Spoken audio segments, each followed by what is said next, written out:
And mukhang sulit direct yung pagbabalik mo handling Katie Lex kasi mukhang nag-enjoy ka at sabi mo nga hindi sumakit ang ulo mo working with them. Yes, I really had fun doing that. And actually, I am starting a new film, but I cannot divulge pa kung sino. But first quarter of next year, I have another movie coming up. Medyo ano to?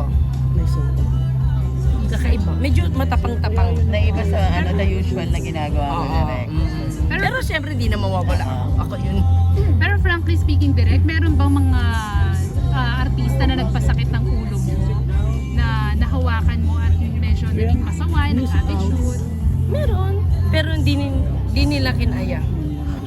Anong ginagawa mo direct pag gano'n? Hindi, ano lang naman yan. Lahat naman na nag-attitude, kinakausap lang yan. And more often than not, it's all that's needed. Yung pag nagkaintindihan na kayo, because sometimes miscom lang. Wala naman talaga, I think, salbahing artista. Wala. Magiging magkaibigan lang kayo. If you become friends, then you'll understand better, then you'll work together better.